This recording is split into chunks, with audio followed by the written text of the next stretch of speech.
Hey y'all, welcome to this week's episode of Ducking Reality. In the pond with me today is a repeat guest. Well, she was here in the tree with Anna and I when we were doing Squirrel Girls, and she is back today to talk to us not only about a little bit about her art and her taxidermy, but she is here to talk to us about resilience and to share her story and hopefully give you some insights into how you can get through it and be a good person. So welcome, Tracy from Black Widow Bottles. Sure. I'm Tracy. I just turned 59, if you can believe that. I can't believe it, but I actually look like it now. You don't. Yeah. I like the gray hair, though. Oh, thanks. It's a really good color. I've been coloring it for so long that I was like, you know what? Let's give this a shot. So yeah, it's kind of working for me. I still have the pink, purple tips, but Yeah. I feel good about it. It took me about a year to say, here we are, going to be 59. And then I turned 59. I'm like, how the fuck did I get here? How did I survive all this? And here I am. Yeah. And you are a survivor, and that's what we're going to talk about. Because you were on an episode of Squirrel Girls with Anna and I where you talked to us about your taxidermy. Mm-hmm. And I have one of your pieces here. Oh. I have a turtle that I got from you at one of the menagerie events. Nice. And then when you were here last, we were talking about something, and I was saying, maybe you'd come back and talk to me on Ducking Reality, where we talk a little bit more about like your whole life story and things that you've been through. And you kind of threw out casually that you were in the DSM for. So, and I was like, wait, what? And it was as you and Eric were leaving. So I was like, wait, I have more questions on that, because I've never met anyone that's in it or that maybe would even share that they were in it. Yeah. And so I just thought maybe you would come back and talk to us about that and kind of what you've survived and what worked for you. Yeah, it's crazy right now because it is so unfortunate and so triggering that the current affairs right now are women not being heard and women not being believed and doubted. And first and foremost, we need to believe women and girls. Let's believe, and even boys. Yeah. But when someone says that they've been violated, let's believe them. Yeah. Especially with the perpetrator or the aggressor or, person that's hurt them has a history, especially. But it doesn't really matter. Believe women, believe girls, believe boys. Yeah. It's not something that you throw. I mean, I know there's been cases and outliers of where people have been coaching kids to do things, but that's not the norm. Right. And you can't overcorrect for that. No. You have to believe everyone and then go from there. Yeah. Not be like, well, prove it to us, 7-year-old. It shouldn't be that. Well, it's interesting that you kind of said that, but we talked a few before we started today about how my mom was 15 when she had me, so she was a very young mom. She really didn't even know how to. Yeah, she didn't know how to be a mom. So my grandma pretty much did all the mothering and bonding, and I never really bonded with my mom like a mother and a child would, but I bonded with my grandma, her mom. She was just still being a kid. But when she was in charge of me or taking me over, she would drag me all over the place. She would go to Sausalito with these rich guys and rich people and be on these houseboat parties, and there would be literal drugs everywhere, and it was just wild. I don't know how she managed to get through it, let alone dragging me along with her. But yeah, so I started off a kind of a wild child to begin with. I was born in 1967. So, you do the math on what time of what decade that was. But she didn't settle down with any one person until she was 18, which seems like so early. But in retrospect, she was pregnant at 14. She had me at 15. So she really had already lived longer than, been adult longer than she should have. And she settled down with my stepfather. So, and immediately he started abusing me. Immediately. I was 4 years old. And he had a way about him where he both terrified me and also tried to make me feel safe at the same time. Right. And so having been raised by him and my mom being too busy at work, too busy trying to hold the family together like glue, she wasn't paying attention to him. And he had every opportunity, was just, doing whatever he wanted to do without anyone really noticing. I really flew under the radar for abuse. And it really brought me back to what you just said about you can't coach children. Right. But, he was my stepdad, and my biological father never really saw me, but I saw his mom and my grandpa, and they had noticed I had bruises all over. And so they called CPS. And CPS doesn't inform people anymore. They just show up. Oh, wow. But then they called my parents and they were just like, yeah, we're going to come by and see if she's okay. Well, that gave them however much time to coach me. Right. So they told me to say all these lies. They were just like, say you fell down, say you roller skated into a wall, or say anything. But if you tell them anything, they're going to take you away, and who knows where you're going to go. It's so scary for a kid to hear. Yeah. So as a child who's already confused about, how love works, believing parents, believing the people that are in the adults in your life, believing them, and then having them make you lie. I felt super unprotected and I didn't trust anyone. Yeah. That's a hard way to grow up. Yeah. It was a terrible childhood. I mean, it's funny, I can handpick out some really amazing moments that included neither of them. Like I had to make my own happiness. I had to go out and, start my own joy. I was huge into animals. Right. I loved dogs. I loved cats. I would go and spend my allowance on buying feeder mice and keep them as pets, because I just wanted somebody to love and for them to love me back, Right. Well, and it gave you probably a sense of control and like that you could protect something. Yeah. Like you were protecting that animal from being food. You were, Yeah. rescuing it from, like, you probably wanted to be like rescued and cared for. Yeah. I felt like I was important. I had a job, I was important to care for them. Yeah. And then I wanted to be a veterinarian. There's a vet office right on the main block. I grew up over by Ingleside in the city. Okay. And there was a veterinary right across from the fire department. And every day I would walk past, not every day, but most days I would walk past and I would just peek in the window, peek in the door. I'd open up the door and just look in, like I had this whole, I can take care of animals. That never came to fruition, but, I just didn't do well in school to begin with, as you can imagine. Well, yeah, you're dealing with a lot of other stuff to concentrate on anything else. Yeah. Except for surviving. Yeah, 100%. Yeah. I was terrible in school. My grades were horrible.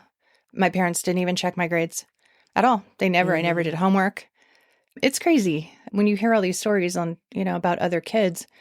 It's so sad and so hard to hear. And then I turn around and I go, that was my life, Yeah. That was how I was when I was a kid. And yeah, it was fucked up. Yeah.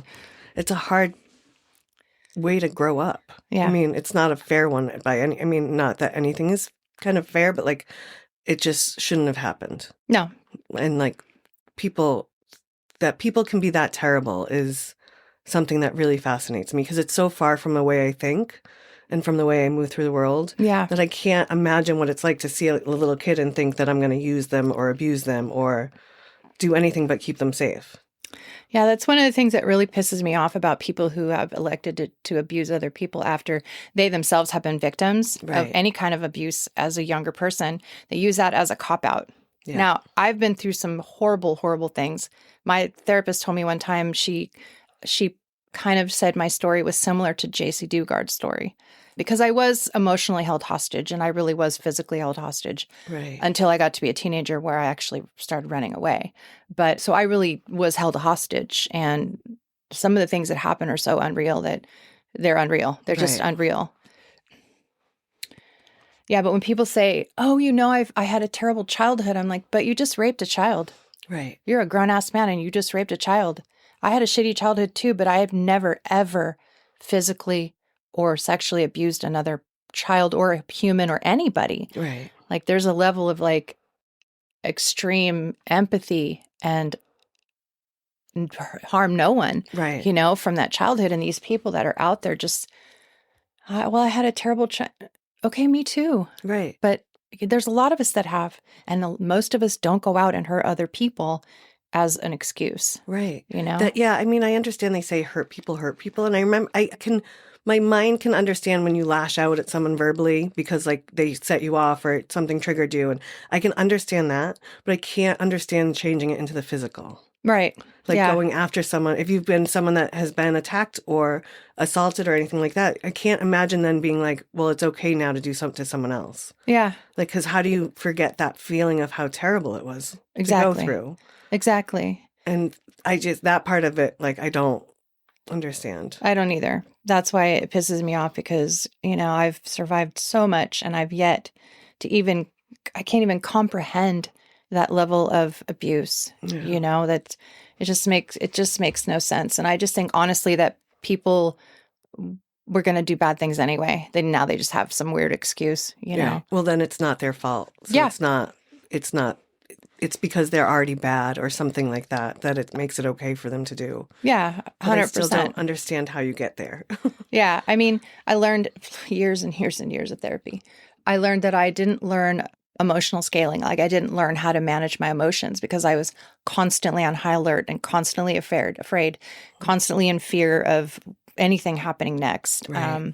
As soon as my mom left, I was terrified, and that's all my brain could consume. I didn't learn how to manage my emotions. Right. If you're crying, shut the fuck up. If you're mad, what are you mad about? You want something to be mad about? If you're sad, why are you upset? Right. It's like every emotion that I ever had, or usually this is typical of children who are abused, all their emotions are forced to not exist. You don't get to feel that way because I'm the one in control. And that's the abusive person or the abusive parent in my case. Yeah. But yeah, therapy. I've been in therapy since I was like 24 with 2 attempts of suicide. Oh, wow. Yeah. But I mean, who could have blamed me? Right. No, yeah, of course. I mean, and because when you're a kid and you don't have a clear path to getting out of it. No. Like you said you ran away a few times. Yeah. You mean it's very hard to survive as a kid with not a great education in the world. Yeah.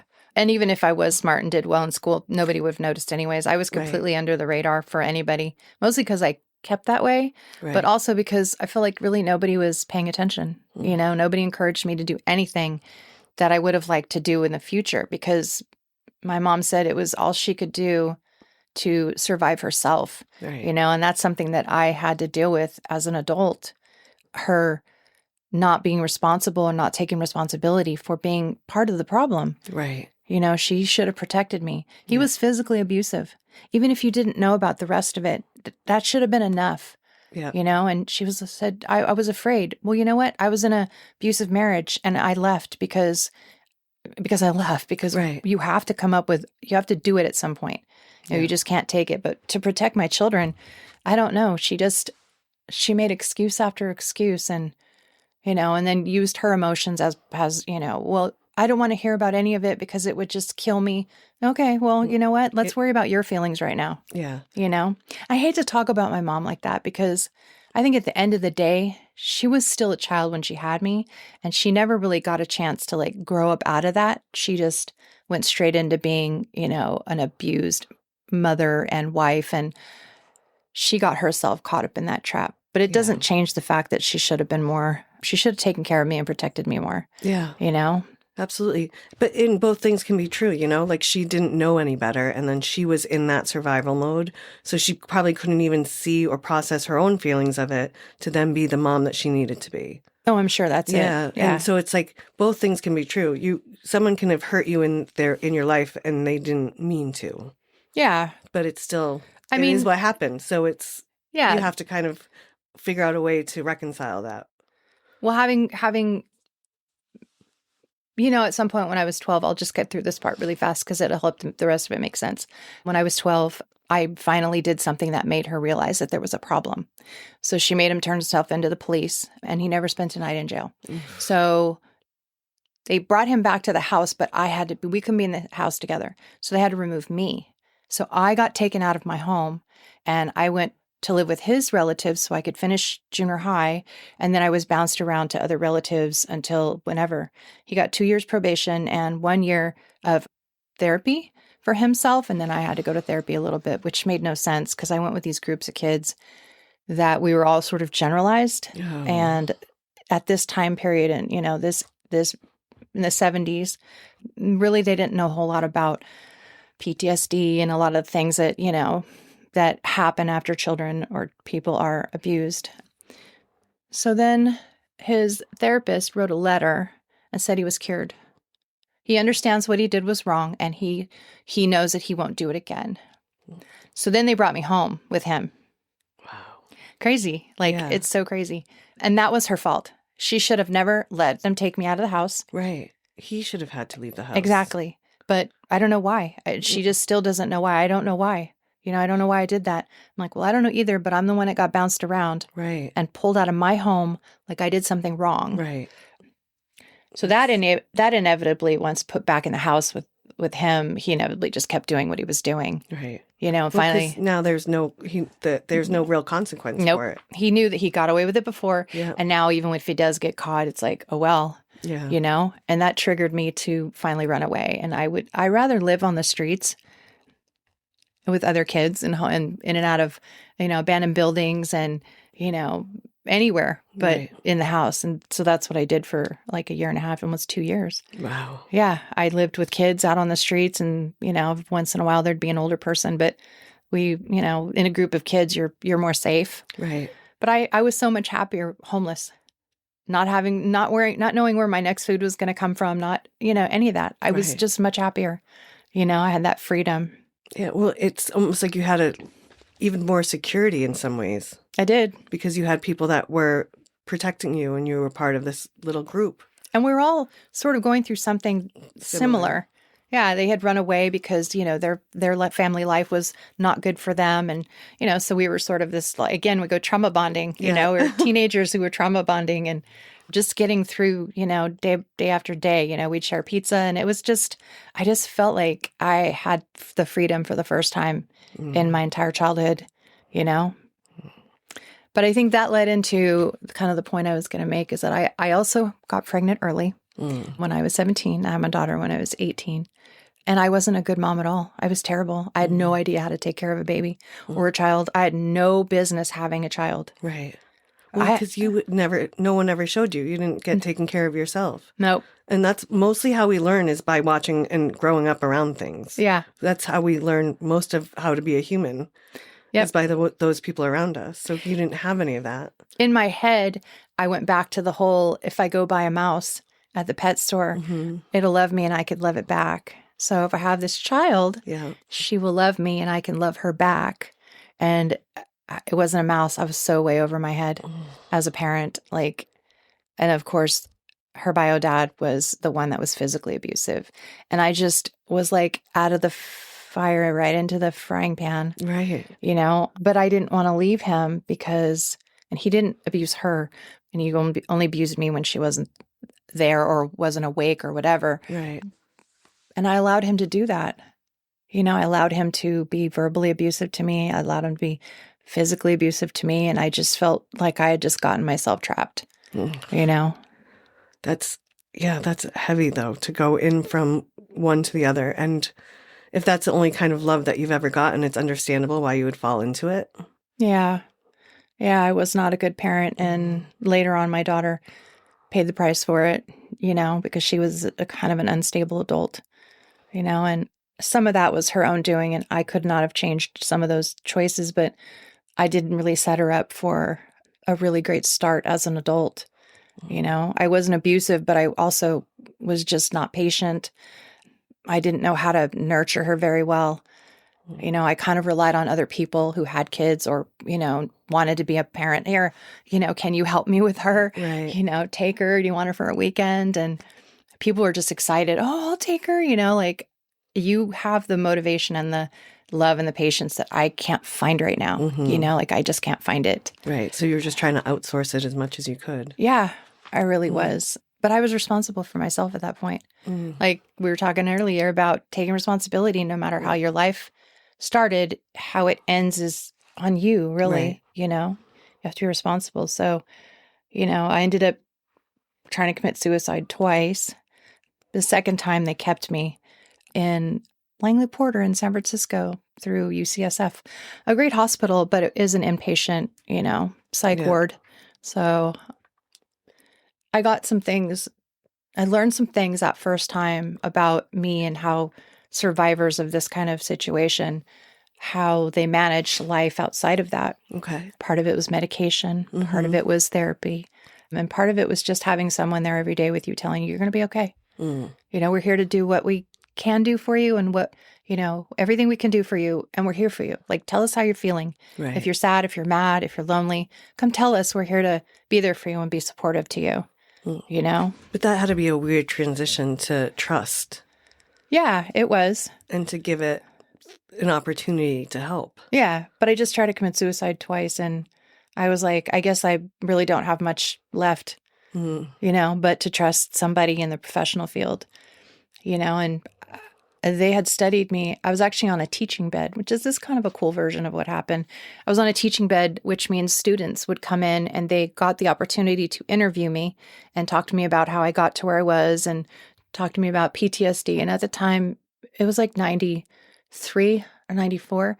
At the time, they didn't have the knowledge now that they have of things like PTSD or CPTSD or borderline personality disorder or any personality disorders. They knew a little bit about, multiple personalities or bipolar. Yeah. But really there was no like large scale therapy that they could give me. And that's all they could say. They're like, we don't know a lot about PTSD when you're not like a veteran or somebody who's survived a war, but you definitely classify.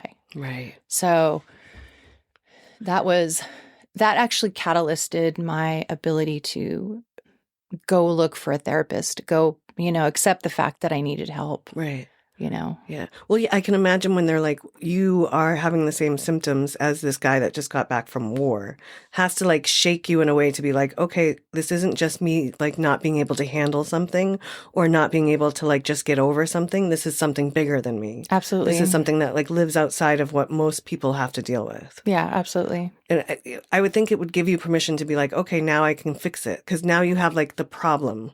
You know what I mean? When you name a problem, it makes it easier to solve it. Yeah. I would hope that that's kind of how it led you. Well, I could identify the fact that what happened to me wasn't my fault. Mm-hmm. And I was symptomatic of results of things like that. Yeah. What had happened to me had created certain types of, things my brain didn't develop in a certain way, my ability to emotionally scale things, when to be upset, when not to be upset, how to control it. I didn't learn any of that, but this kind of helped me to know that needs to be done and you need these people to help you learn how to do that. Right. And so therapy was always something I knew I needed, even when I pulled myself away from, everything that made sense. Mm.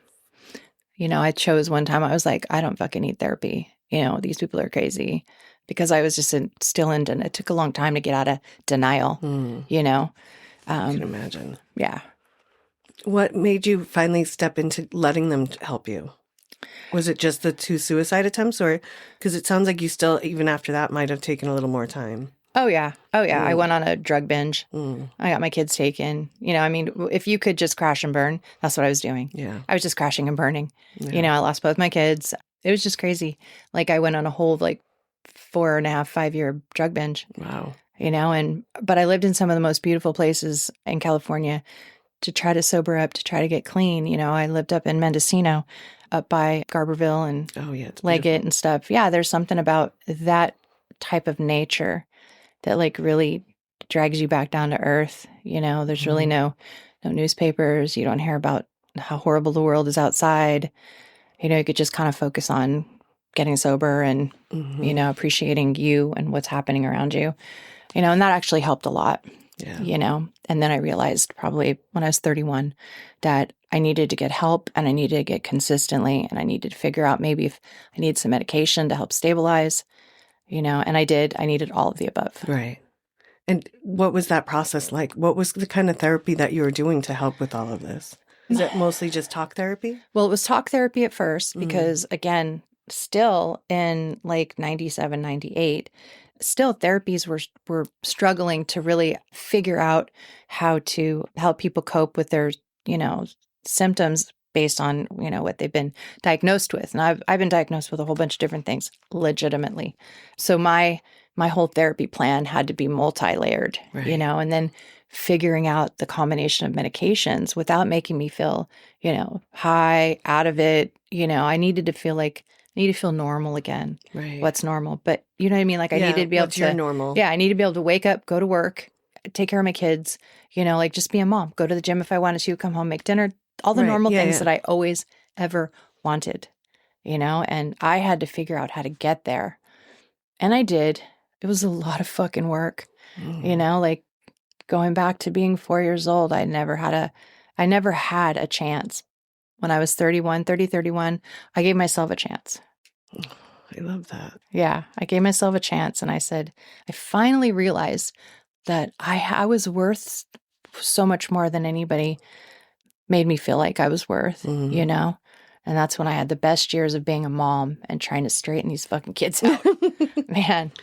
So you were able to heal a lot of that with them then at that Yeah, time? And I did my best. yeah. And they came back to live with me. I had to take my ex-husband to court, and prove that I was a good person and a good mom.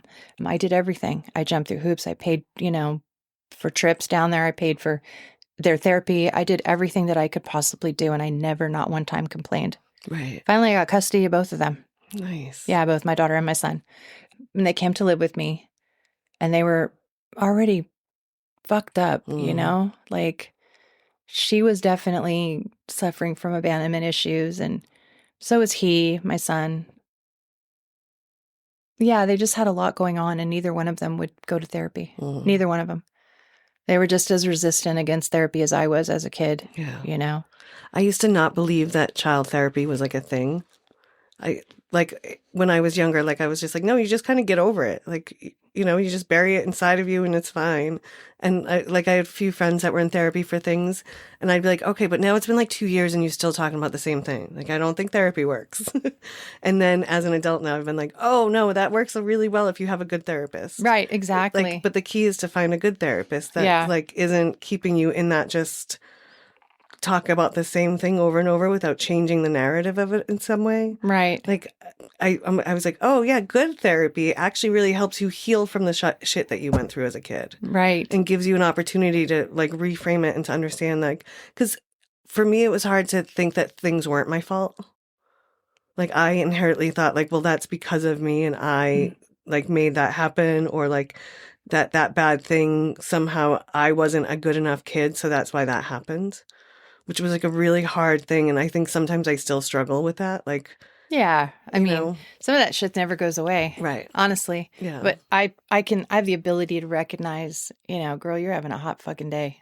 Just chill out, stay out of everyone's way. Tell everybody that you're having a bad day and don't feel bad about telling them, because everyone needs a head up when, I don't go to Walmart on those fucking days because I might kill somebody in the parking lot. Sorry, I won't actually do it. But, you get the point. But it's just I just have zero patience sometimes. And it's just because I do. I'll wake up with a nightmare and my whole day will be fucked. Yeah. But I recognize that, and I am able to put myself in a place where I'm not harmful to myself or harmful to other people. And I'm not ripping my husband's head off. Right. He's a saint with a halo and everything. He is a patient saint. I don't know why he sticks around, but he knows, and he'll just do the sweetest things that kind of bring me back down to earth and that remind me that I'm a good person and that I deserve people to care for me, Yeah.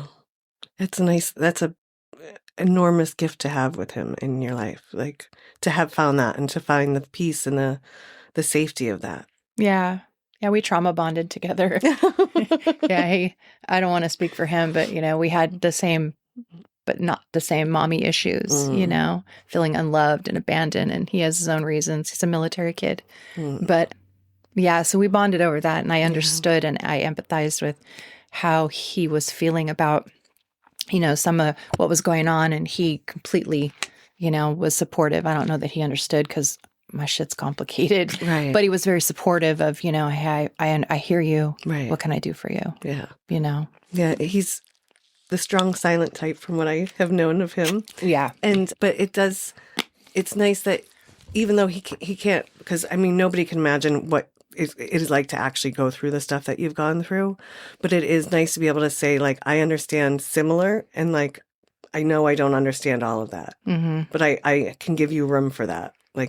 That I think is an amazing gift that we can give to each other. Yeah. Is not trying to be oh, I understand how you feel. Because there's things you just can't understand. No. And I think people try to sugarcoat that. And I'm no, I can't even imagine. Yeah. I've been through some terrible shit, but not And that, not that it's a comparison. No, yeah, but it's not a contest, right. but like I can say to you, you know, I hear that you maybe have gone through some things, and I'm sorry that you went through that.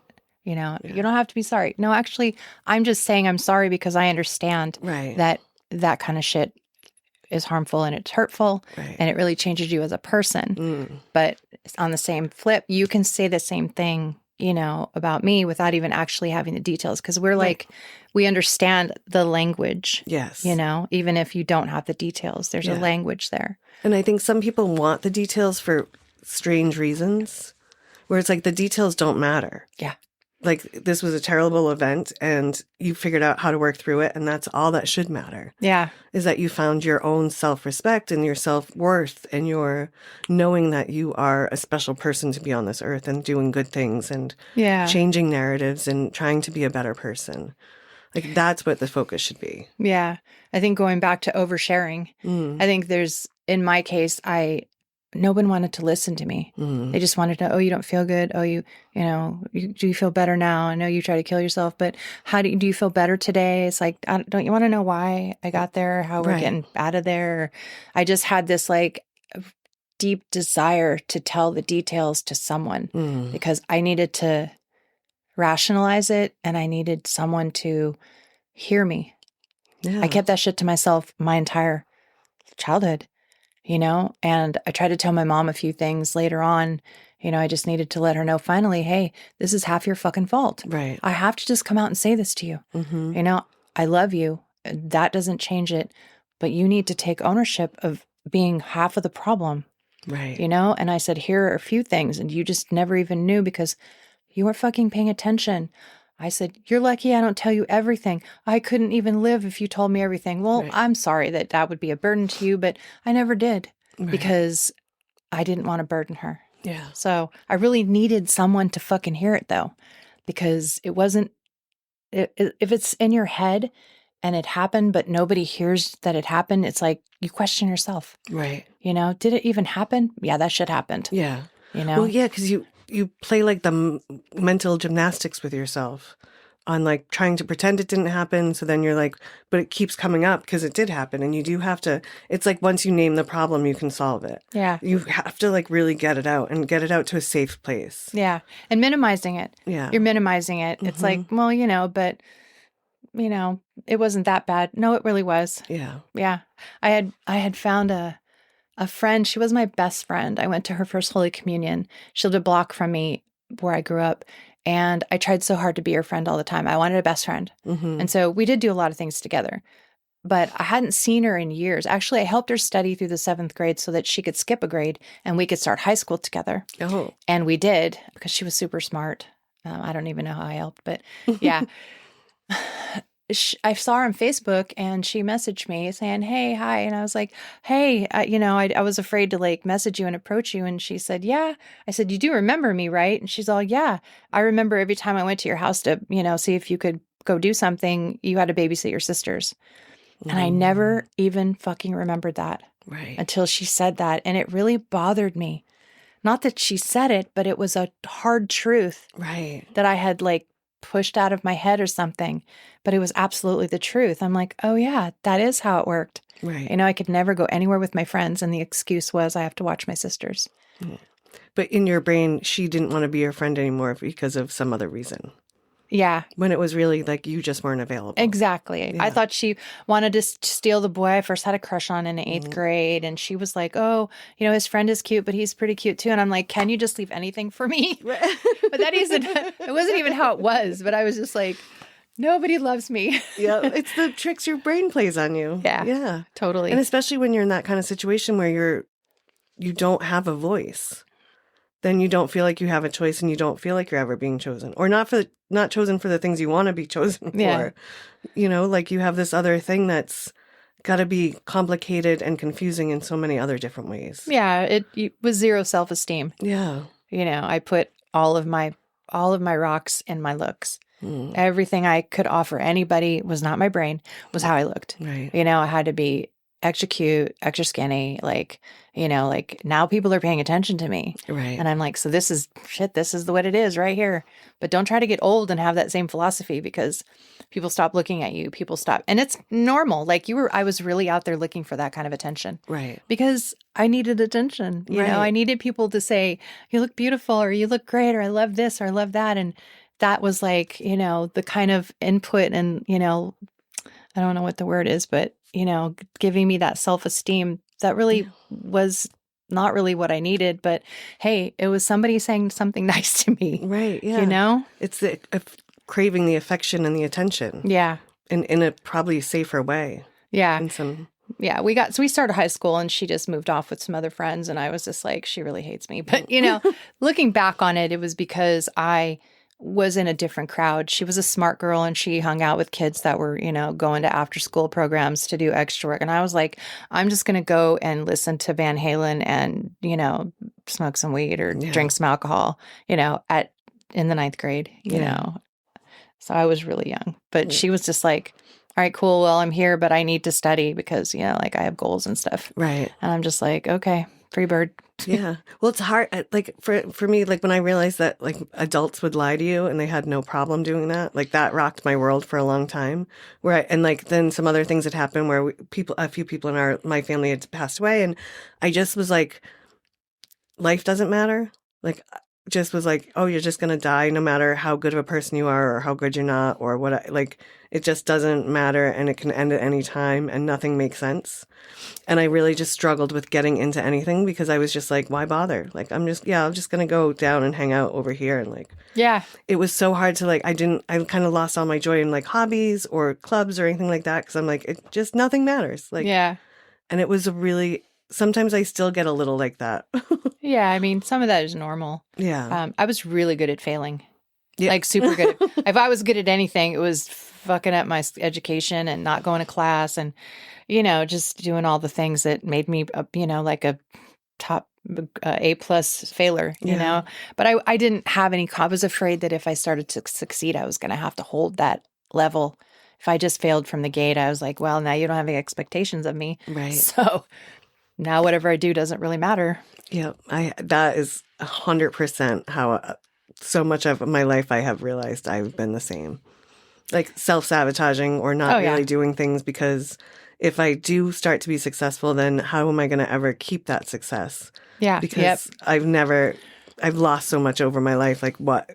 I'm just going to lose that too. And then I'll be sad about it. So why even have it? Yeah. This perpetually nagging disappointment in yourself and the anguish of thinking you disappointed people that had faith in you and, they were there for you. And I'm like, well, my grandma's dead. So I don't have to worry about her approving or disapproving anymore. So, outside of that, there was nobody that really gave a fuck whether I failed or succeeded. And I didn't care. And that is what needed to change. I needed to believe in myself and do what I needed to do. And my kids were the reason. They gave me a reason to get my shit together. Right. And once I discovered that I was pretty fucking badass at a lot of things, I was just like, I'm going to just keep doing it. You know, I had the same job for 8 years and I worked for the next company for 14 years. And I couldn't even keep a boyfriend for a year. Yeah. So, I mean, the same job for 14 years, that was like something I never, ever thought. And I was like paying my own bills and being a grown up, being a fucking adult, being a mom, taking care of my kids, bought a car, I bought a house. I'm like, who am I? Right. Who am I? You're the healed version of you. Yeah. I was on my way to being healed. Yeah, for sure. But I was making my own choices and I was doing what I wanted to do in a positive way. Finally realized that I could be good at stuff and people liked and appreciated that in a good way. It had nothing to do with the color of my hair or how tight my shirt was. I mean, I hate to say that, but like that's reality. Oh, yeah. People wrap up their mental health in their physical appearance sometimes. And, like I thought I had nothing else to offer. Yeah. And after that, I was like, I really don't give a shit. I'm working hard. I've got all this other stuff going on. Look at me or don't. I really don't care. Right. And that's I think how you come across now, like you give zero shits. Yeah. And in the best way. Like that you are just like, here I am. This is who I am. This is my art that I love. This is, my husband that I love. This is the life that I'm leading. Yeah. And it's puts good vibrations out there. Yeah. Like, Thanks. you've taken something that could have destroyed you and you've turned it into beautiful things. Yeah. Thank you. I appreciate that. Mm-hmm. Yeah. I really had to work to get there though, because I really went through a lot trying to figure out how I was going to land on everything. And the whole not giving a fuck took a while. Yeah. It was just like, I'm still looking for that approval from my boss, from, my children, from their teachers, like, am I doing a good job? Am I here on time for parent teacher conferences, Yeah. And it took me a while to be like, you know what? I already went. If you got nothing nice to say to me, I'm taking my kid home. We'll go over her report card and her and I will discuss. Right. Like, if you want to not come to the meeting, I can't do anything about that. But thanks for not coming. Like, my whole attitude had to be, I don't have time for people's bullshit. Right. And that just got progressively more easy to do. Mm-hmm. I was like, I don't know. Are they mad at me? Did I say that? Or, now I don't fucking care. It's like, if you have nothing to contribute to the world around me and you're toxic, I just dumped one of my toxic sisters. I'm just like, bitch, don't call me. Like, you are a vampire. You suck all the energy out of everyone in the room. And I'm at the point in my life where I don't need you. Right. Like, if you need me, call me. I'm your sister. But if you're going to act like you don't want a family, girl, don't waste my time. Right. I'm okay with it, Yeah. That's a hard one. And I have a big family, so growing up, like, there was just people that didn't get along. And you could tell for a while, like, you can like someone and not love them. You can love someone and not like them. Yeah. And that was like a lesson I learned as a kid where I'd be like, oh, yeah, this is just like, they just hate each other for what appears to be no reason. And I'm sure there's reasons from kids or whatever, but they're probably silly reasons because you were kids. Mm-hmm. But whatever, that didn't heal. And like, it's great if you can try to get it back together, but there are some people that you just shouldn't have in your life. Right. For sure. And like, that's okay. Yeah. And I think people fight because of like obligation rather than actual caring and feelings. Yeah. And that's what makes people like super resentful and just perpetuates like the trauma of it and the shittiness. Yeah. It's the me people. Yeah. But you're not the only one who has dealt with life. Right. Other people around you have also dealt with life. And so if you don't want to be a partner in having a relationship, which means, you still have to be respectful and you still have to do your part as a person in the family.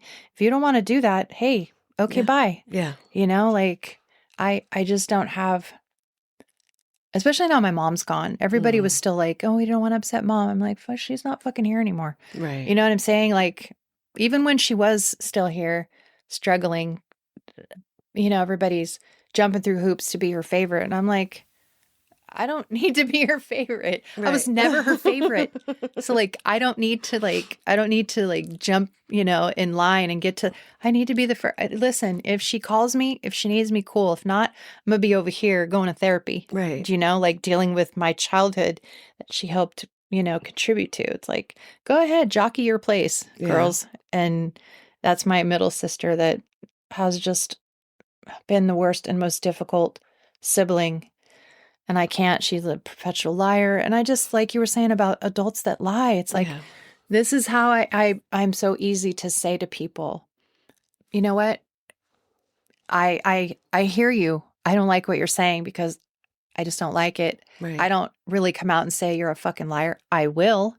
But just to not be as confrontational, I will still just say your lifestyle doesn't align with my lifestyle. Right. So call me if you need something, but otherwise don't call me. Right. And I can hold a fucking grudge.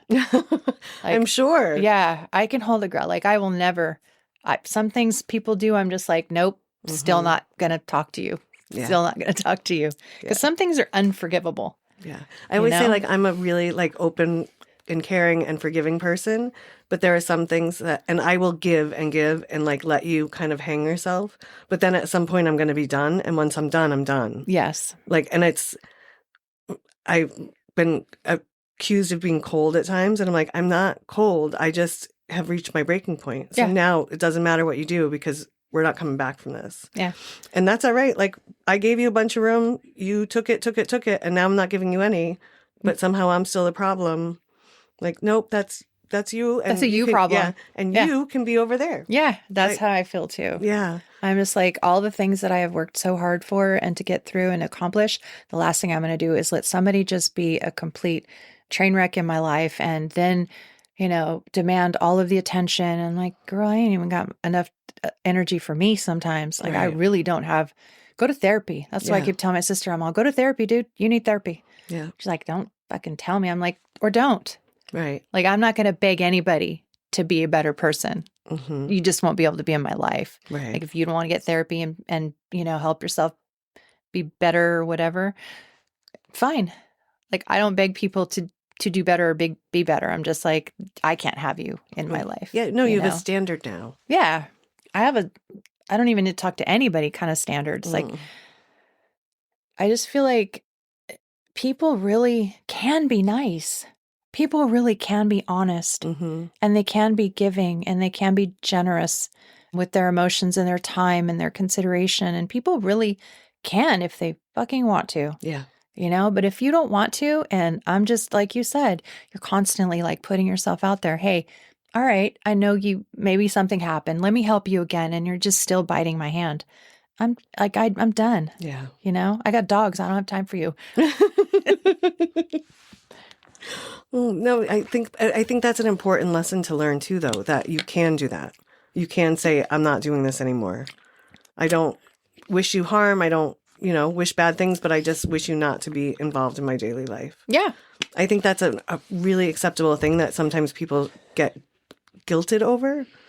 Yeah, like, I used to. You should be. That's your family. Okay. But sometimes family's not the best people. Yeah, that was my mom. I wish you girls would just get along. Okay. In my mom's face, I would just be like, okay. I would just tell her, okay. Yeah. Because I don't want to hurt her. I don't want to stress her out. I also don't want to give my sister ammunition to talk behind my back and to stress her out. Right. So I'm just like, yeah, sure. We're good. Yeah. We're good. Even though I'm like, don't talk to me when she's not there, but that was her big thing. Can't you girls just get along? And then when she was in hospice, this just makes me so happy to see all of you girls here and getting along. And I'm like choking my sister behind the fucking wall, Yeah. because she's just yelling at my mom and doing all this crazy stuff for attention. I'm all, your mom's dying, right? Like she's literally dying right there in hospice, and I don't know what kind of attention are you asking for it right now? Right. Like she's not going to live much longer and you're still attention seeking. Those are the kinds of things that I can't forgive. Right. Yeah. I'm like, yeah, okay, well, now she's passed. And so we don't really even have to acknowledge each other, which I'm not even sad about. God. Yeah. Like, no, I'm not even sad about it. So many times I've been like, okay, what can I do for you? I see that you're hurting, just like you, you just give and give. Yeah. And then she still puts her hand out and expects more. I have to deal with so much. I'm a single mom. I'm like, your kids are 19 and 20. They don't even live with you. Right. Like, you're not a single mom. You're not a single mom. You're a mom that takes care of older children, but they don't even live with you. Right. They're taking care of themselves. Yeah, they are. Yeah. Well, it goes back to that it's not her fault thing, right? Like if she has this to deal with, that to deal with. It's that same thing people do where it's like, well, so I got hurt. That's why I can hurt. It's because it's not my fault. Yeah. You're entitled because something happened to you. Yeah. I have a hard time with that. Yeah. Yeah. Well, that was my mom too. Just my middle sister and my mom. They were just both of them they made themselves victims all the time. Yeah. It's like, I very seldom I was a victim of anything. I survived a lot of shit. Yeah. But, maybe when I was a child, I was a victim, but I've survived all that. But that victim mode that people put themselves in, and then I feel pretty good about myself because I have been through so much and I have taken initiative to be a better person. I'm in therapy twice a week, even now. I've been in therapy for twice a week for the last 4 years, probably. Mm-hmm. Yeah. And I've even gone through a couple programs where I felt unstable. Like when my daughter passed away, I felt unstable and I felt like my emotions were not manageable. So I put myself in a day program. Yeah. And I got through that, graduated from the day program, got through that, intense part of what I was going through. Got myself in a place where I could manage it and then went back into my, regular weekly schedule. Yeah. But it's amazing that you've learned to take care of yourself so well. and that you know how to and where to find those tools. Yeah. That's It's taken me how long? yeah. So long. So long. But I'm here, and I don't feel like I'm at risk of, suicide or anything like that at this point. Yeah. And of course, medication. Some people are like, I'm not taking medication. Cool. Don't take it. I don't want to take it either. Right. But it took me almost 5 years to find the right combination of meds to actually not feel high, not feel on meds at all. So I don't really even feel like it when I don't take it. I think I feel like it. Yeah. Like I go back to nightmares. I go back to all these things that are normally that are not uncommon for someone who has survived that kind of trauma. Right. So it's important that I do take my meds. Right. And I'm not ashamed to say that, like I need to be a stable person. I need to be able to function. I need to be able to, I work from home now, but before I needed to be able to go to work, I need to be able to, go to the store, drive, do all these things, and therapy sometimes isn't enough because your brain is rewired or wired a certain type of way in your cognitive building years. And you don't know how to behave, especially during that time period, Right. or when your brain has been reprogrammed through, violence or, domestic violence or any kind of, later violence. You have to. It's about your kind of healing in the trauma. Therapy's not always enough. Yeah, The you have to. medications help with keeping you balanced. Yeah, you have to do something outside of just therapy if that's not working. Right. Because in a combination of being on the right medications and therapy, I'm a better person. Yeah. I definitely see the difference. Yeah. I am a big proponent of taking the drugs if you need them. Like I have been on and off them over the years for depression and anxiety, and I didn't like the way I was feeling on them, and then went and found like different tools to use. I was like, okay, well, if I do all of this stuff, it gives me the same benefits of taking that. But there was a time when I just needed the drugs. Yeah. And I needed to have it even out my thought process and get me to stop ruminating, because I would get hooked on something and I wouldn't sleep for days because I would just be on that one loop. And it was like, nothing's helping me get off of that. Yeah. And so I think that it's all about finding the right tools and knowing what works for you and what doesn't. And being able to like pick things up and put them down and then pick them back up again. Yeah. I think because 5 years is a long time to be playing with your meds. Yeah. And I think some people get frustrated with it and they give up. I did, but I knew that I was better with them than I was without them. Yeah. Without them, I was perpetually suicidal. I was on a stage 5 suicide watch out, without medication, because I just had no ability to manage my emotions at all whatsoever.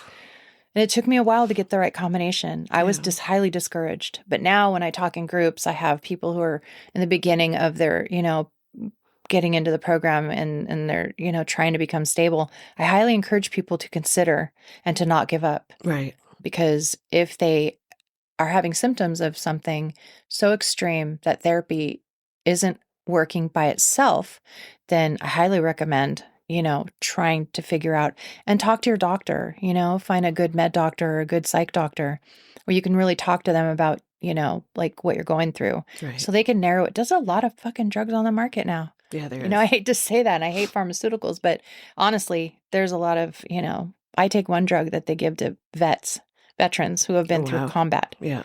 Yeah. I cannot live without that drug. That one right there, that medication, I call it drugs, but yeah, it is. But that medication right there is the mood stabilizer for me. Yeah. And the other one I take is for anxiety and depression. But I've resolved to the fact that I'm going to be like that. I'm going to be like this, for the rest of my life. Right. Well, I mean, and it would make sense because none of that stuff that happened just goes away. No. Like you can heal from it, you can deal with it, but it's always going to be there in some way or another. Yeah. So keeping that, and like you said, your brain actually gets rewired from what you were supposed to be to what you are. And so it's like your body doesn't work the right way. So the meds help you get back to where that should have been. Yeah, exactly. And it's a perfectly scientific thing that I think some people just get, because for whatever reason, when it comes to mental health, people have this whole other judgment or shame or whatever about it. And it's like, no, it's the same as if like you broke your leg as a kid. It's never going to be the same and sometimes you need medication. Like if you already have arthritis at like 15, you're going to be taking meds for that for the rest of your life. For somehow there's not a judgment towards that. Yeah. But there's a judgment towards mental health medications. Yeah, I think that I've noticed from my perspective that a lot of people that are resistant against medication or even extensive therapy are in denial of their own stuff that's going on. Oh, it's not that bad, until you can really break it down and recognize. We were going to talk a little bit about what I do, my art craft. Right. And I have to tell you that in the beginning, when I was first doing this, I would cry because I was so overwhelmed with setting up, having my product out, having people walk in, having people even talk to me.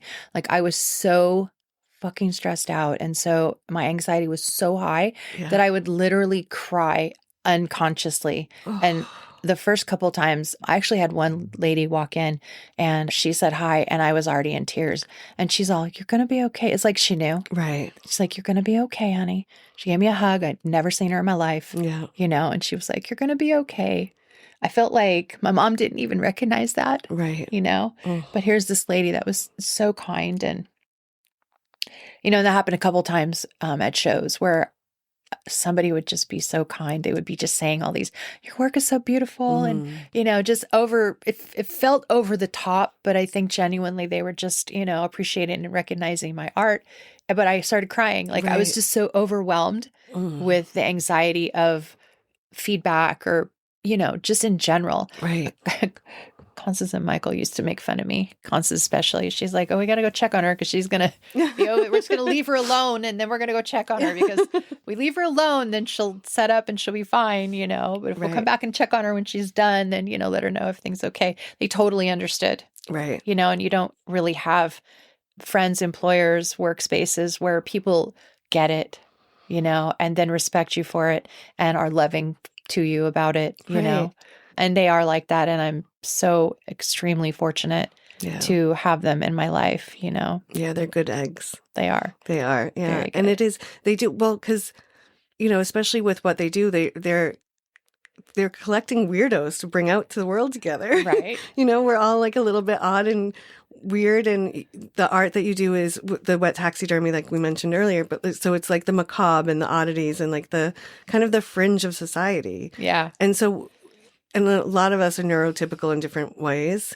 And so I think like they just give the space to have everyone be their weird little self and be okay with it. Yeah. And like, yeah, that's great art. And you wouldn't make that great art if you weren't a little bit weird. Yeah. And that's celebrated.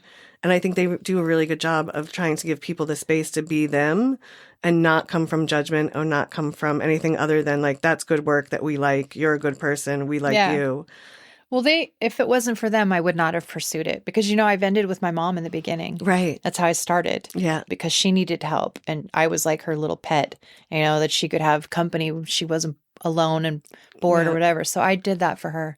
And I was just like, I'm doing these little bits of my own work, putting them on your table and people are asking for more. Right. They're saying, "Oh, I heard you had this and that. And oh, I missed it. It's already gone." Right. And I felt like these people really they really like my stuff and I need to be able to offer more, a little bit more, Right. And at some point I had to break away from my mom and she was absolutely devastated. Oh, I'm sure. "Oh, but everything's fine. I'm so proud of you." Okay, but clearly you're devastated, And I'm like, "Well, we can vent together, just your table and my table. I don't have enough room on your table to really put my art out there." And, she never got over it, but she had to. Right. Like I needed to, for the first time put yourself in first. my life, I needed to have something for me that I did that people really liked, And so I did it. I was like, she's going to be upset about something anyway. So might as well be this. Yeah. Might as well give her a reason to be upset. Yeah. Yeah. Like she's going to find something. So might as well give her a good reason. Yeah. And Constance and Michael were just like, "Your art is so good. It is. You can't feel bad and not do what makes you happy because you feel bad. Right. You have to do this. we'll support you, and they would come by all the time. Your work looks so great. I mean, they were just so supportive and encouraging. And I needed that. Right. It's like the mouse in my pocket. Yeah. I really needed somebody to make me feel like I was, worth it and whatnot. And I hate to say that because some people are just like, I don't need, people to tell me. Yeah, you kind of do. Yeah, you do. Maybe you just don't realize it. Yeah. Or you're getting it in a different way that you're not even realizing it. Yeah. But you're getting it. Because I think as humans, we all are looking for someone else's approval, but like acceptance, or even like I like to say a witness. I like to have like a witness in my life. Yeah. That someone that like knows me and is seeing the things that I'm doing and can acknowledge them with me. Yeah, that the makes good sense. and the bad. Yeah, and I think that that's what we crave as people. Yeah. It's like you said earlier, when you keep it in your head, it's like it doesn't actually really happen. Right. Like you need somebody to hear it and see it. Yeah. And maybe not everybody's like that. Maybe I'm wrong. Maybe people are not like that even on any level. Maybe I'm just guessing, but I know I'm like that. Yeah. I'm like that. So. I need people to say, you're worth being out here. Yes, I do need, reassurance. Yeah. Yes, I do need encouragement. And that's just me. Maybe it was from my childhood. Maybe it's just because that's how I am. Right. My parents never said I did anything great. Only when I did something wrong. Right. So to hear it as an adult is like, I didn't want to work at Home Depot for the rest of my life. Right. So I was like, well, you know what? I'm going to do this, and the outpouring of support from people has just been wildly awesome. Yeah.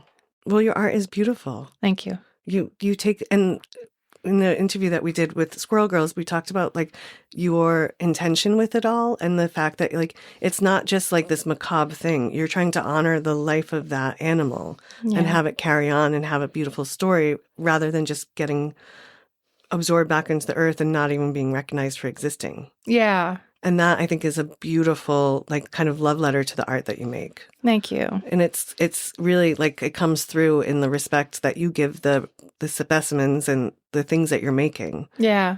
It's beautiful. Yeah. I'm doing right now 2 pet memorials. I'm constantly doing a pet memorial. Oh, wow. And I don't charge people. I only charge them for either the vessel or the materials. So it comes out to about $25, $30 but I don't charge them any labor because it's already hard enough losing a pet, So right. I do that as a gift just for being a good human. I just want to be a good human. And I understand like how it feels to lose something that you love. Right. And pets are hard. Yeah. People are hard, but pets are hard too. Yeah. I had a dog and I said, and I've said it and I will probably continue to say it, losing him was harder than most humans that I've lost. And I, at that point, lost a lot of humans. Yeah. But I was just like, first, it just hits you in a different way. It does. Like, and it's just, they're just so innocent and good and like we don't deserve them. Yeah. They love you unconditionally. Yeah. This thing that never has complained, might whine a little bit, but treat is a treat factory, but just loves you unconditionally. Never really gets mad at you. I mean, you could pretty much be an asshole one morning and they're still going to love you, and then you lose them, and it's like you lose a part of you that made all of the bit of sense. Yeah. Yeah. It was, I still haven't gotten another animal since because I don't know if I can go through that. Yeah. I will eventually, but I just, part of me was like, I don't know if I can't, like, that was just so, I really didn't know if I was going to come back from it. Yeah. Like, and it sounds silly to almost say that, but I was I was in such a dark place too in my life then. But it was just like, okay. And then I also thought I have to change my life because I can't let his death be like the worst thing. Like I need to go and live a better life and be a better dog mom to the next one. I mean, in a weird way, like it gave me freedom to change where I was in my life. That makes sense. Yeah. Like I was like, okay, he's gone now. Like now I can change everything. Yeah. Well, I didn't, my dog before I had these guys, my German short hair, he died from cancer and he wasn't even 3 years old yet. And so I was fucking devastated, like devastated. And when he died, it took me 30 minutes to get out of the back of the truck with him. I was just literally devastated. So I was like, I don't want another dog at all. And then my friends have this boxer, a puppy. They have boxers. They bred them. And they had one puppy. The other one passed away. They gave it to her sister. And the sister didn't have time for her. So I got her at like 11 months. So she had she was left alone all day long. So she was high strung. Yeah. She had high anxiety. She whined about everything, which, wasn't her fault. She was eating books and, I mean, because she didn't know how to behave because she was constantly being left alone 8 to 10 hours a day. That's so yeah. long. And they didn't really want her. So the affection wasn't really there. And boxers are ultra affectionate. Yeah. I don't know if people know that if they've never had them, but yeah, they're ultra affectionate. And then she needed a friend. She needs a playmate. So I went to the pound and I was just like, I need to foster a dog, And so I fostered my second dog and it was 2020. No. And they didn't call me through all of 2020. What am I going to do? Go show my dog for potential adopters in the middle of 2020. Right. So I had him and they called me in early 2021 and they were like, so are you going to bring the dog back and we'll start looking for, I was like, you're not taking my fucking dog. Like, you're going to have to come get me. Like, no, I'll come and sign the adoption papers today or tomorrow. Yeah. And I did. And I was like, nope, you're not. I was already bonded with my dog. Yep. My 2 dogs were bonded. So now here we are, have the biggest babies for dogs. But I don't, like you said, I don't think I'm going to do this after. Yeah. Because I will be devastated when one or both pass away eventually. Yeah. I will be devastated. And I don't want pets like that anymore. Yeah. I want to not be heartbroken, you know? Yeah, I keep saying like I will have at least one more, but then I'm always like right now I just work too much. I'm never home, so it wouldn't be fair. But I'm like, eventually I'd like to have one, and then I am always like, I don't know if I can actually open myself up to that. It's a really conversation I'm still having. Yeah, I mean, people don't realize, what a commitment animals are, and specifically cats and dogs. My son, who's barely sleeping on someone's couch while he's working, and I'm like. He's like, oh, I think I'm going to get a kitten. I'm like, don't you fucking dare. Yeah. I'm like, are you serious? Like, that does not make sense, Casey. Right. Yeah. You barely even have a place to live half the time. Yeah. And you know you're not getting a cat or a dog. Like, make some sense. Right. People don't realize. Do you want to know? Let me show you what my vet bills look like. Because I could have a whole new car with the amount of vet bills I've had in the last 3 or 4 years with these 2 dogs. Yeah. It's like, no. Yeah, they're a sacrifice. Yeah. Yeah. Yeah. For emotional reasons, but also for financial reasons. I'm just like, I never in my life thought dogs could be so expensive. Oh, you know? But I wouldn't, when they told me that Lola she's a boxer, she had a foxtail that got in between her toes and migrated up. Oh, no. And I'm like, why would a foxtail? I mean, I'm so dumb. I had no idea that foxtails were even a problem. And so they're like, oh yeah, some dogs die from, if they don't get them, they get into their bloodstream. And I'm like, I guess it's the tip of the foxtail. Oh, wow. Oh my God. So I was like, okay, so what do we do? So they had to do surgery twice. The first vet couldn't get to it. She had to go to Sage, 24-hour emergency vet. And they had to give her surgery and cut her whole leg open and try to find that. My God. Oh God. $15,000 later. Yeah, it was wild. The first vet and the second vet. And I'm like, you don't want a dog? Right. You're not even financially, you can't even get off someone's couch. Yeah. Like, do you understand how emergencies happen? Right. But the thought of taking her home and saying, I can't afford this, thank God I had a credit card. Right. But if I hadn't, I don't know what I would have had to do. But the thought of choosing between if she dies, and whatever it costs. Yeah. I needed to be able to make the whatever it costs choice, Yeah, that's a hard one too. Until I'm a little more fiscally sound is another reason why I would put it off. Is because I don't have the emergency funds that it would take just in case. I mean, my dog he jumped on the couch one night and hit like a piece of glass and scraped his arm open.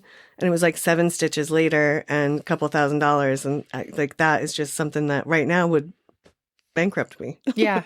That's not, and it is taking all of those things into consideration and before getting a pet. Yeah, that's the responsible choice to make. It's the responsible choice for you and it's the responsible choice for the pet. Yeah. Yeah. Someone was like, you should foster. And I was like, I would be a foster fail. I know that. Like, I can't. I have 2 dogs that I like babysit here and there because their parents go away a lot. And sometimes after I've had it for like a week, had the dog for a week, I don't want to give it back. I'm like, no, this is my dog now. I don't know what you're talking about. Stay. Another week, just one more week. Yeah. Like one of the guys is like, well, my kid really wants his dog back. And I'm like, well, you have to play the kid card. I can't steal a dog from a kid. I can steal a dog from a grown-ass adult, but not a kid. Not the kid card. Oh my like, God. all right, well, fine, take your dog back to your kid. Like, right. But yeah. You still are not selling any of your art online though, correct? No. No. Yeah. It's that anxiety of shipping. Yeah. I'm just so afraid. And I was just explaining this to my friend who does dry taxidermy. He's like, why don't you ship your stuff? I'm like, okay, because I can't repair something that's damaged in a unique vintage or antique vessel. Right. For one, that's irreplaceable. And 2, if the animal itself becomes damaged, what do I do then? Like, I can't replace that animal anyway, and I can't fix it. If he ships a piece of dry taxidermy and say a part of it breaks off, he can get it back and fix it. Right. Like, I can't fix a wet specimen, I don't know. And my spiders that I put in the bottles, they're suspended. So the shaking of that would just ruin it too, wouldn't it? It would readjust the spider or the animal into a different position, and then the person would get it and it would look awful. Right. So I really don't have a problem with saying I don't ship. Yeah. Like, you need to come to a show. Like, yeah. No, and I think it actually lends even more to the fact that you are creating one-of-a-kind pieces and because we joked about you vetting homes for them before. Yeah. You want to meet the person that's taking home this beautiful piece of art and for sure make sure that they're going to respect it and honor it. Yeah, for sure. I do that even if they don't know that I'm doing it. Just like, so where do you plan on putting this? Yeah. Well, that sounds perfect. And I'm not being, I'm being genuinely, saying it genuinely. I'm just like, but I just want to know. Yeah. You're not going to resell it, are you? And people have the wildest reasons to buy stuff. Sometimes they will buy a piece and the reason will be just so cool and so crazy. Like, I had a Black Widow, a beautiful one, a large one, and a really beautiful like vintage perfume bottle, but it was larger. It was like a larger perfume bottle. And a lady came and she did not look like she was odd or weird or anything, but you never know. Right. I don't want to stereotype her, but she was like looking at that spider and she was like, this is perfect. And I'm like, okay, cool. I said, where are you going to put it? And she goes, it's for my mother-in-law. She travels around in her trailer in her mobile home. She's got a like schoolie or something. Yeah. And I'm going to give it to her because she loves stuff like this. She's, she likes bugs and all this other stuff. And I'm going to give it to her. And I'm like, that's probably one of the most unique, coolest things I've heard so far. Yeah. Yeah. You're buying it for your mother-in-law. Okay. Yeah. Amazing. I love that. There was one specimen that you had the last time I saw you in a show and I really wanted to buy it, but I had already spent too much money. Understandable. Yeah. There's so many good things there. I mean, Connie and Michael do a really good job of curating really amazing stuff. Like sometimes I've been like, I can't work because I can't afford to be there because I know I'm going to spend the money I make that day working and the money I should not be spending anyways. Right? That's me. Yeah. I'm all, but there's cash in here. Yeah. That's for lunch. Use the cash for lunch. What do you have a show coming up? You know what? I don't even know what my schedule is. Okay. I know they just announced Cameron Stafford. Oh, yes. Is back up. I guess we took a couple year hiatus or whatever. Now I think that they're reopened again. And so I've already signed up for that event. So I will be there. There's a couple of them that I'll probably do. I'll definitely do Nevada City and I don't have a date. I will definitely... I don't think we're doing World Goth Day this year. I'm not sure. Really? Yeah, I'm not sure. I didn't see it on, like I said, my schedule is limited this year. I'll be honest with you, it was lack of motivation, kind of. Yeah. I was like, you know what? I really don't fucking feel like doing any art. Right. As much as I love it and as therapeutic as it is, I lost my daughter and then 2 years later I lose my mom. Yeah. So I'm just like, I am feeling overwhelmed with pressure, and I really want to do the art.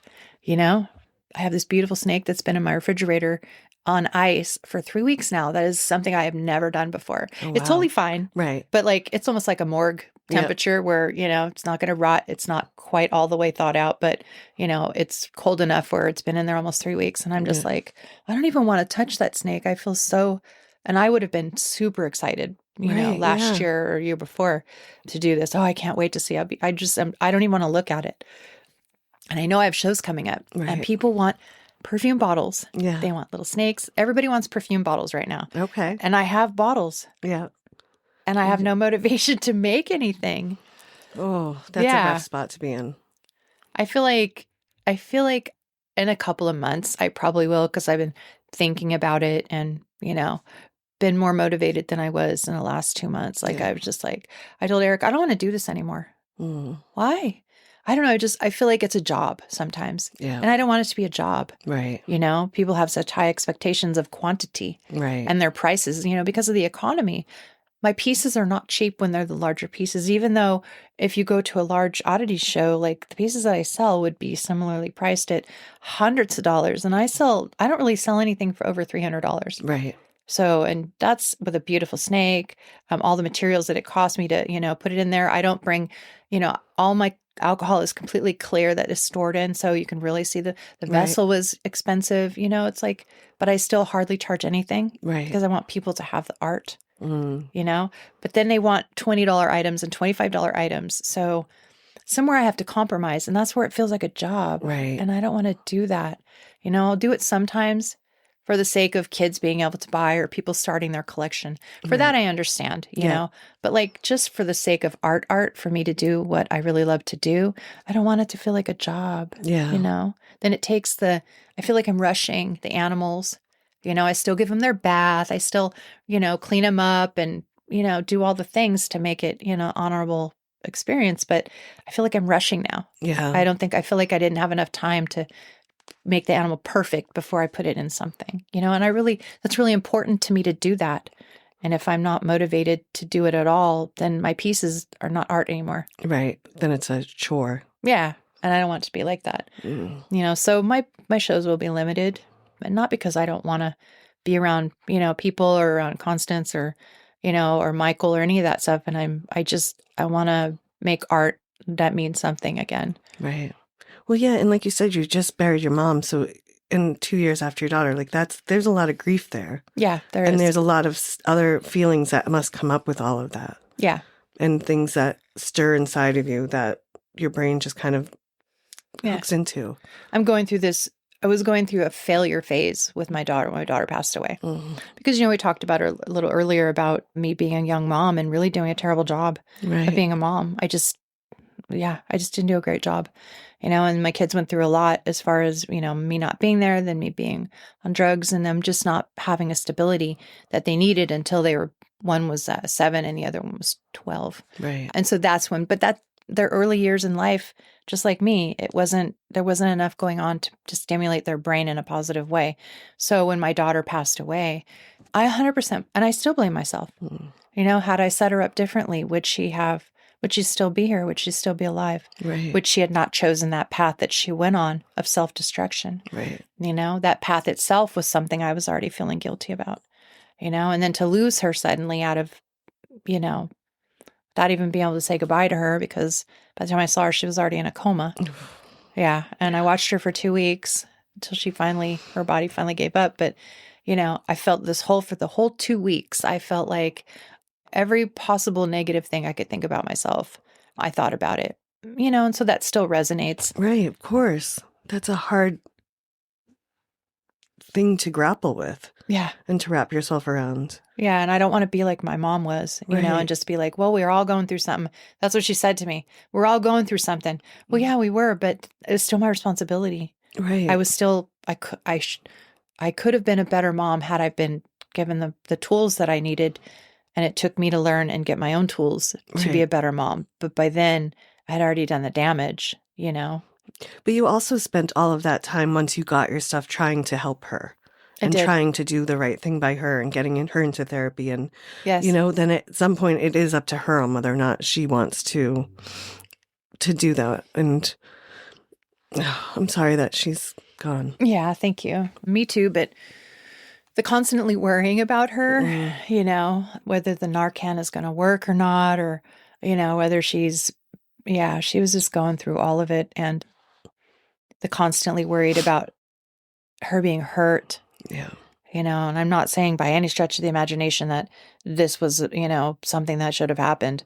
It wasn't, but, I kind of expected it. I hoped it wouldn't happen, but for all the things she was doing, I was like, I would not be surprised at all if she didn't put herself in a really bad situation where she couldn't climb out of it. Right. And that's what she did.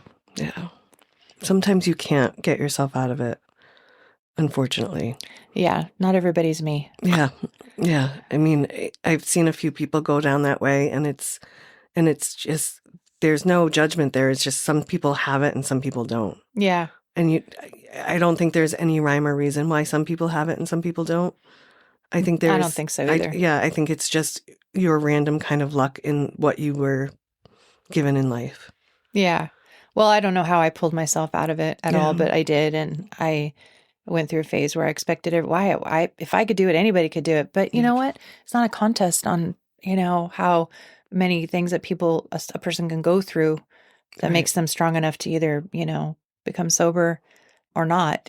Some people just, I don't know. Yeah. The drugs are too powerful, or their grief is too much, or I don't know. But their self-worth doesn't ever come back. Yeah. Yeah. And I'm not sure if that's what happened to her, because addiction is a powerful thing. Yeah, it is. And she was definitely addicted. But it's taken over 2 years for me to say that there are some things that I had no control over. Yeah. I can feel guilty, and it's okay to feel guilty. Yeah. Now, you shouldn't feel guilty. Well, I do. And that's okay. Yeah. But there are so many things that I wasn't going to be able to stop irregardless. Right. And you were doing everything that you could and had the tools to do after you realized, like, hey, I fucked this up and I'm going to go back and try to make it right. Yeah. So, I mean, that's a gift that you gave yourself and to her, because then she had that knowing that you were trying. Yeah. Even if it wasn't 100% successful, like that, I'm sure healed parts of her while she was here. Yeah, it did. Yeah, it did, I think.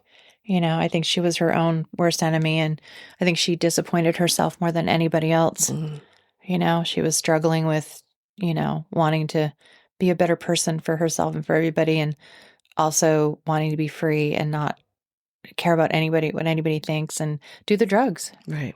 I mean, nobody ever talks about that. Just do the people just sometimes want to do the drugs. Yeah. Sometimes there's no reason. Yeah.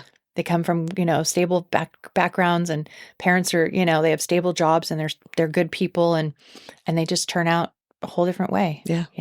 Yeah. I know kids that have had the best childhoods growing up and have had kind of like easy streak, and they try heroin once and then they're down that hole. Yep. And it has nothing to do with the trauma that they've been through. It has to do with just that being such a powerful drug. Yep.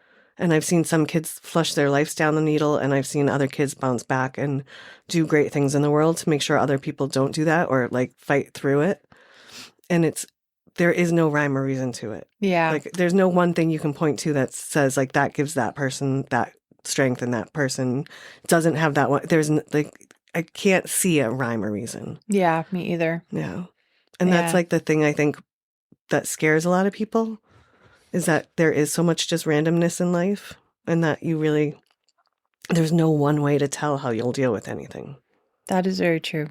Like, you don't know until you're in it. So, like, judging people for being in situations, I think is fruitful or fruitless, because you can't tell what you're going to do from that situation. Right. You can think you do, but until you're in it, you really never know. That's very true. Yeah.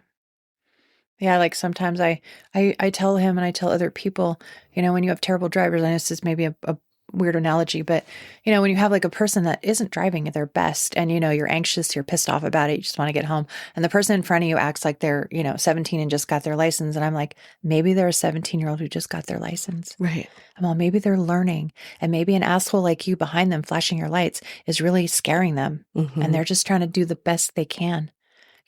Or maybe the older lady who you don't think should be driving, and not just him, I say, right, who you don't think should be driving because maybe she looks like she's 70. Maybe she's rushing her husband to the hospital because he's very sick. Right. You don't know what the fuck people are going through, Yeah.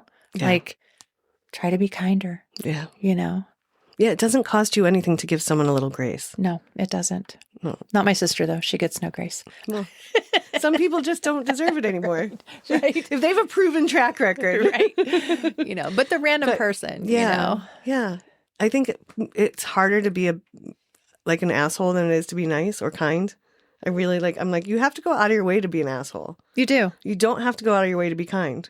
You don't. It's so easy. Yeah. And you feel so good about it. Yeah. And then that makes your day better. And then you're putting out a little good out in the world and that's making that person's day better. And if everybody could do that, people would be more open to healing and going to I don't know. And thinking the world is not just a terrible place. Yeah. And I don't care if people judge me for the acts that I do. On the way here, we see a homeless gentleman and he looks like he's just tired, just leaning over his little cart. And he did have a sign, but it was on the floor. And he looked cold. And you know what? He goes, all I have is $10. I'm like, all you have?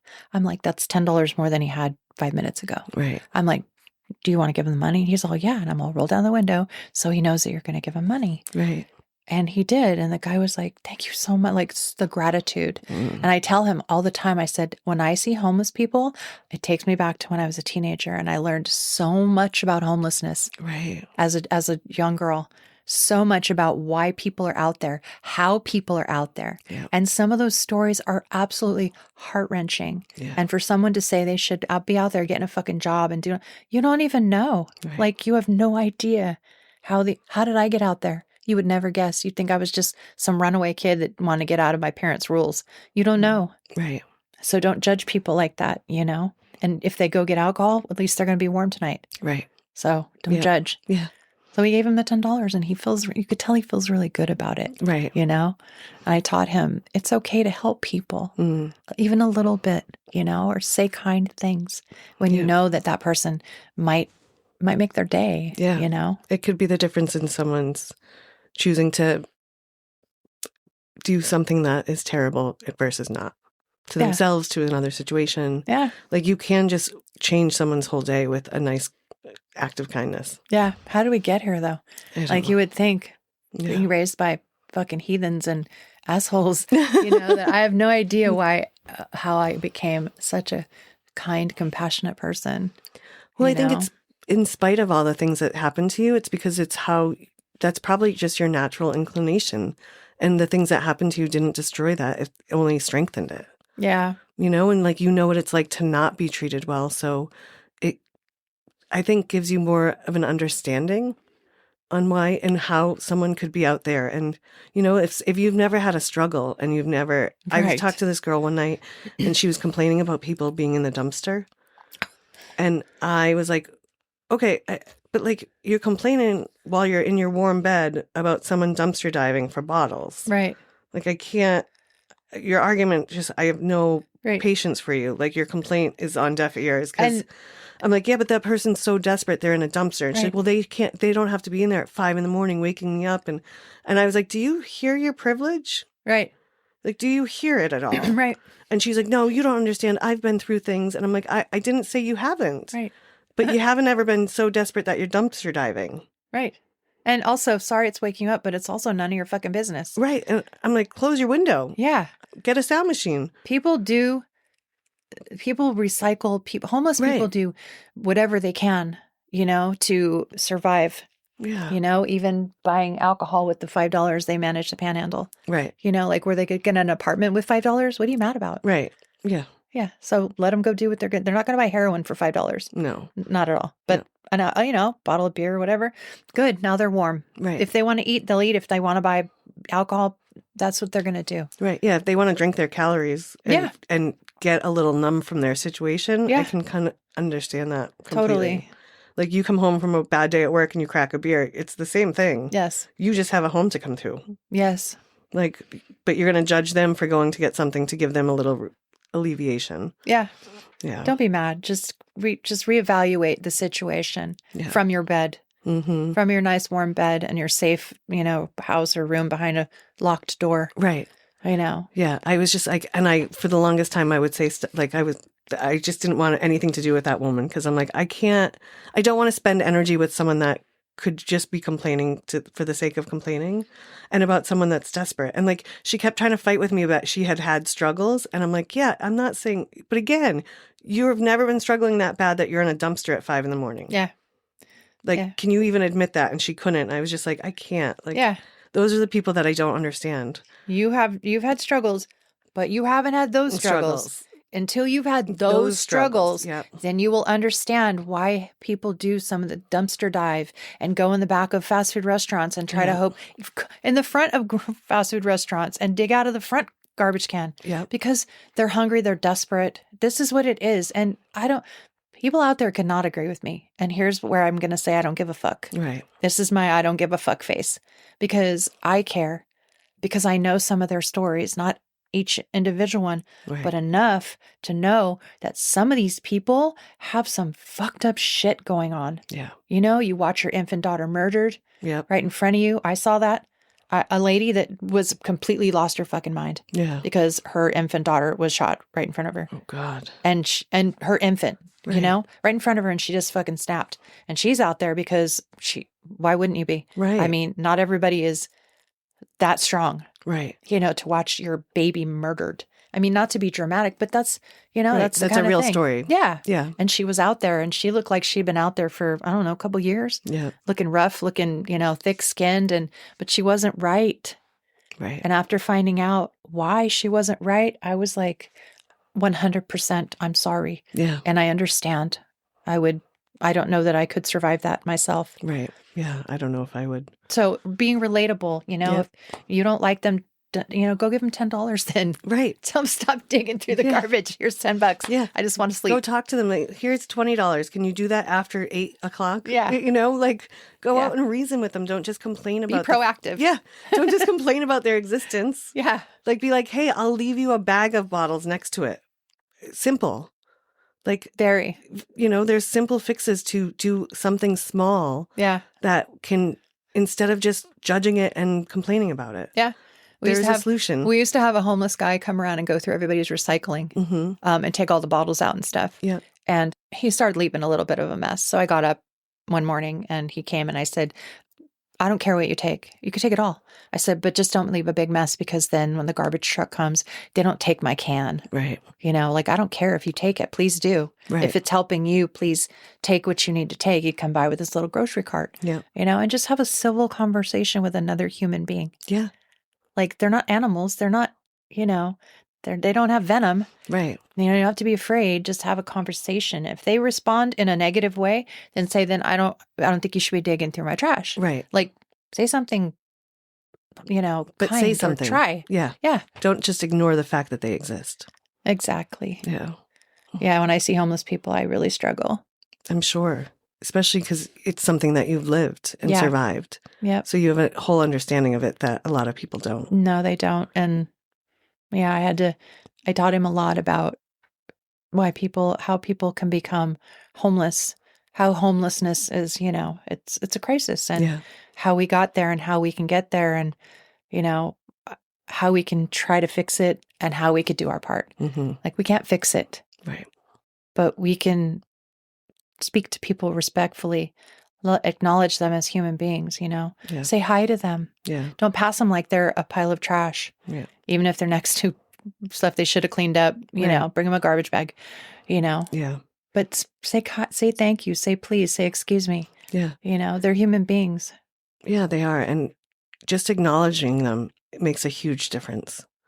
And it's hard, you know, especially here in California, some of the things that I've seen and like the encampments and stuff, that I had never seen anything like that before I moved here.